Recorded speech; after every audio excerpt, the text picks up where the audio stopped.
coming up. The luxury and the monotony.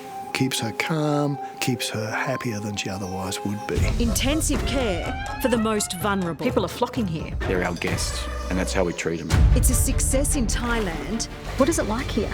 Fabulous. So why can't it work in Australia? The industry has been crying out for decades. Fix the problem. And give more help to people. Hello, Lolly. I love you. Like my mum.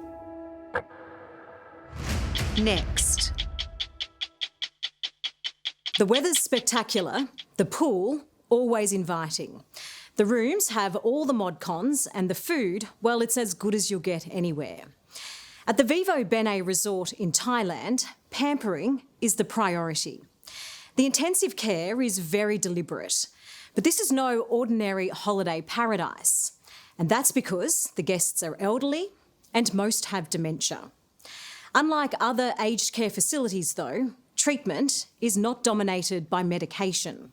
Instead, it includes love, laughter, and giving people with dementia the time and respect they deserve. So why can't there be similar places in Australia? Every day is another day in paradise for the guests staying at this lavish resort in northern Thailand. Winter in Thailand. Oh, cheers to that. Cheers. From morning meditation Relax your body and your mind and your soul. to mocktail making at happy hour. What is it like here? Fabulous. It looks and feels like they're on holidays, but they're not. Come on, you lazy boys. Come on. They live here at Vivo Bene because they have dementia. And this is where their families believe they'll get the best care in the world. Why does the lifestyle here suit you? It suits me most of all because of the quantity of care that's available here. I know that Teresa has someone with her from 6 in the morning until 10 at night. And in the future, if I needed to make that 24 hours, I can. We'll go for a walk and then we'll go to the market. Come on. It's a level of care James Wise couldn't find for his wife Teresa back home in Australia. Sit down. Very good. They moved here from Canberra in November 2022 Okay. when her dementia rapidly progressed. We'll go for a walk, huh? And they're not the only ones. Chiang Mai is full of resorts like this, where Australians have brought their sick loved ones because they're desperate to avoid our failing aged care system. One of our neighbours was moved into an aged care home in Canberra, but for a large part of each day, the patients there were left by themselves. They were alone. And for Teresa, that was, I think, the thing more than anything which worried her about being in a home like that, the loneliness, being alone. Our staff have the time to spend with the guest. It's also a big part of the reason why nurse Brad Roberts came to Chiang Mai. You're living the dream. I'm living the dream too, yes, absolutely, yes. The nursing homes he managed in Australia feel like a world away from the round-the-clock life of luxury here in Thailand. This is how it's meant to be. This is how our elders should be cared for. This is what they deserve. So if we can do it over here in Thailand, in a developing country, it saddens me that Australia can't even come close at the moment. Brad says the real beauty here is that there is more staff and therefore more time to properly look after people. So in Australia, typically you'll have one care worker to maybe 8 to 10 or even more residents. The care can be compromised because there's just not enough hands on deck.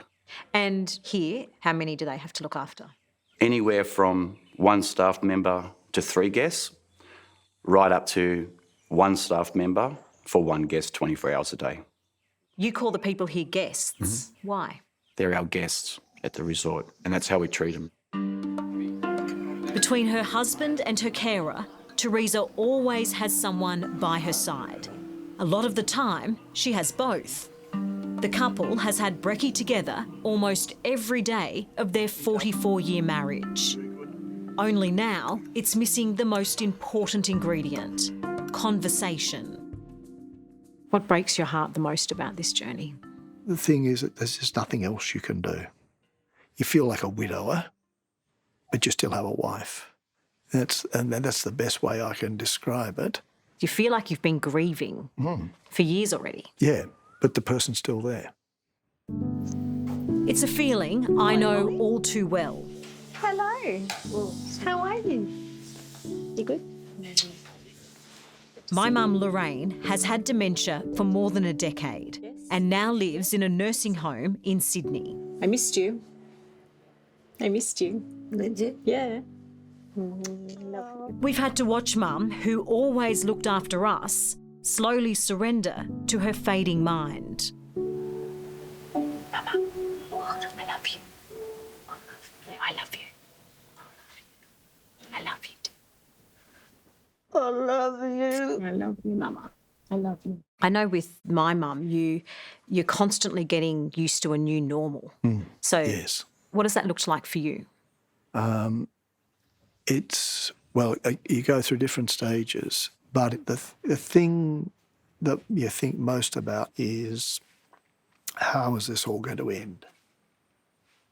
And if I could change, what might happen in the future, it would be that it ends without pain, without discomfort. Do you like coffee? Yes, please. No matter where you are in the world, the cruel reality of dementia is the same. Nice. Nice. Nice. How good's a coffee? You love your coffee, don't you? You love your coffee. You've got no idea how long the road is going to be. The only certainty is that there is no getting better. One of the biggest questions I've always had is, what is actually happening inside my mum's brain? Yeah. Look, over here, this is a healthy brain, and over here we're looking at a brain that's got quite advanced dementia. It's a question Professor Bryce Vissel is asked all the time. We're trying to work out how to rescue the nerve cell connections where memories are stored. He's the head of neuroscience and regenerative medicine at St Vincent's Hospital in Sydney. So no one's done this? No. Are you serious? And he's now able to show us exactly how the disease eats away at your memory. If you look at the brain of someone who's got advanced dementia, you can see that there's quite a lot of brain tissue that has been lost. You can see the opening up here of the ventricles because we lost a lot of brain tissue around here. We are losing where we store our memories and memory function. And we go from a structure that looks like this over to here where you can see that it's been profoundly shrunk. So in essence, your brain shrinks when you have dementia. That's correct. And of course, because the brain is the seat of who we are, where we think and how we feel, how we communicate, how we talk, you must understand that the person is no longer who they were. So much of who they are is literally gone. With no cure and only 2 medications approved for trial, it all comes down to care. How am I going? Am I going all right? Yeah, you're doing a fine job. Happy days, mate. For the person with dementia and for their family. And that's where Chiang Mai is leading the world.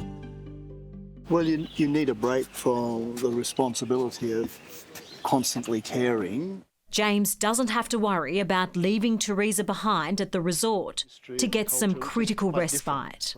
It's one of the real attractions of being up here is that I can have a life and be confident that Teresa's being looked after. And why can't you have that same confidence back in Australia?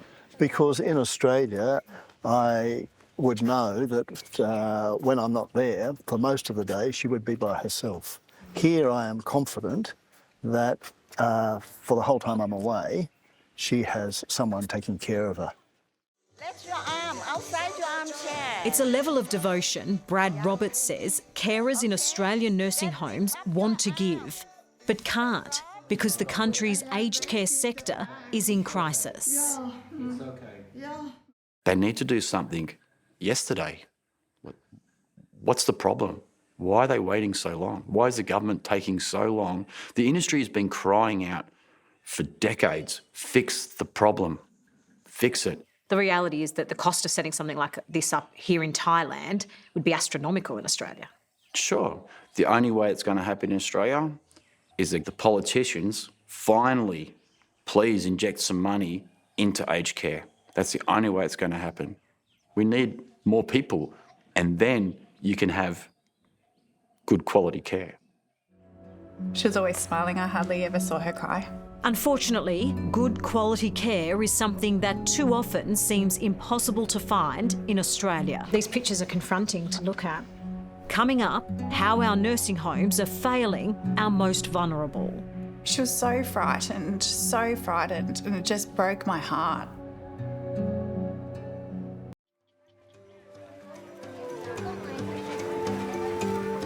From hearty homemade food to fresh fruit and veggies, there are many reasons to come to the night markets in Chiang Mai. Was Teresa a good cook?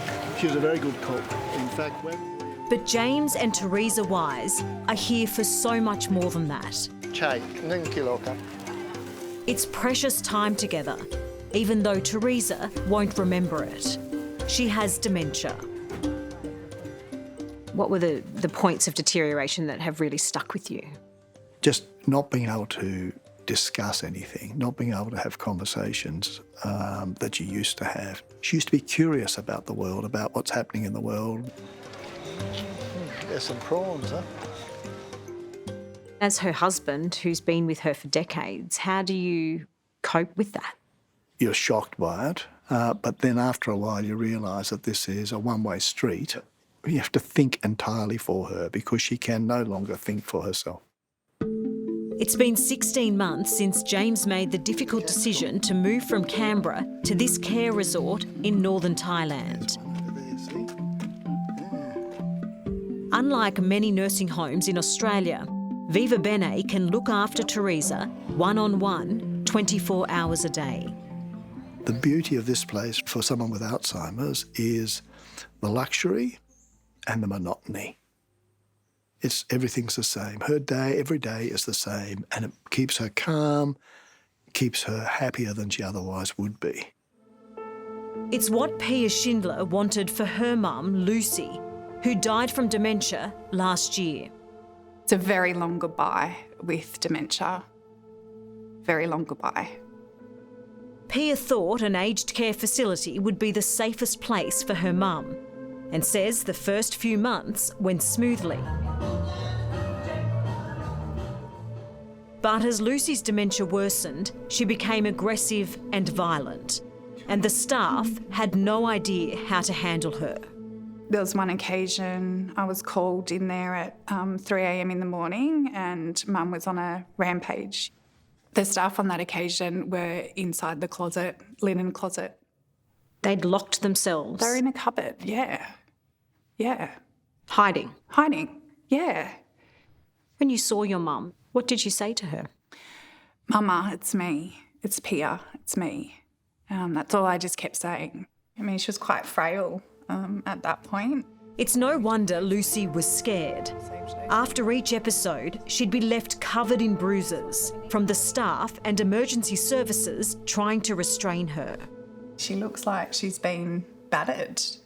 What is it about seeing those bruises and looking at this picture that is not okay to you?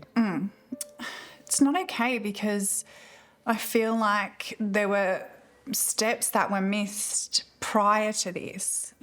Steps missed in terms of her medication, behavioural changes, types of care that might have been required at different stages for her. This was just, one of the occasions where this happened to her. The awful truth is, this happens every day in aged care homes around Australia. Doing good. Here's the horn, huh? It's why nurse Brad Roberts left and moved to Thailand. Tight squeeze coming through here. Breathe in. Otherwise we're going to get stuck, mate. Oh, jeez. He runs the resort where James and Teresa live. and says he's never had to physically restrain any of the people now in his care. What are you going to do today? In fact, they're so calm, Brad says they rarely need to be medicated. I've got guests who've been on medications, antipsychotics, for, a number of years, and they've come here and we've slowly weaned them off. And now they're loving life without that antipsychotic on board, and it's perfect. Perfect, though, doesn't come cheap. James pays a little over $5,000 a month for Teresa's care. It's a lot of money, but he says what you get in return is priceless.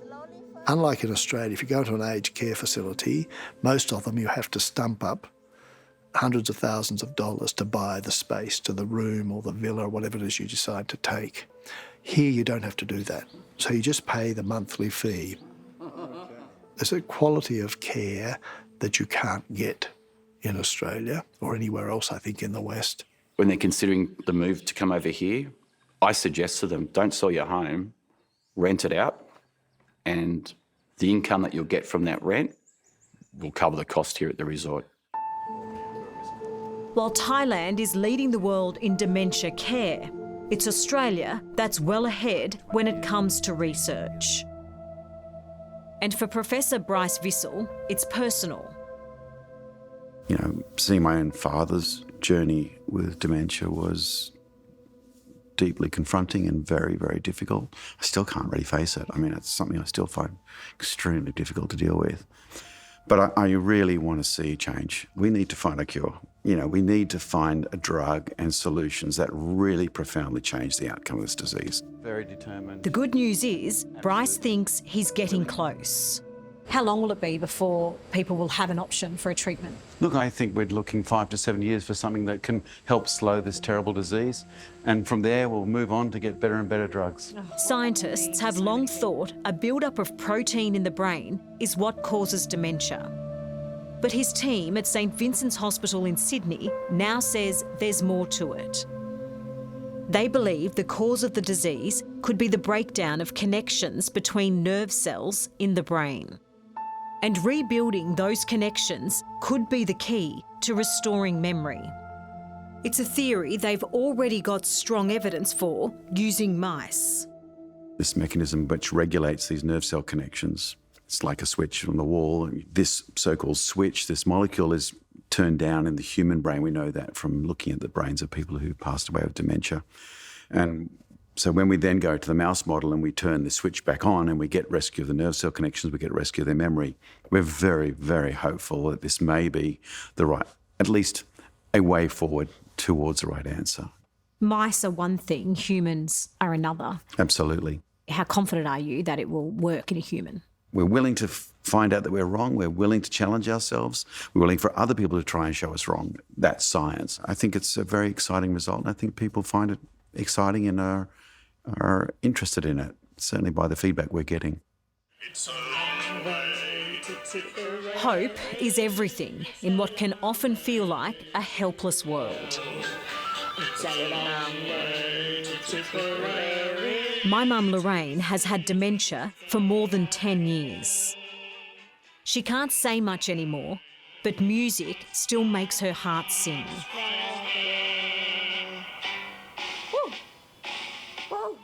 You've got to understand that their brain is not the brain that they had, that they have lost a lot of brain function, but they're still fundamentally the person that you love, and you've got to try and do everything you can to be there for them.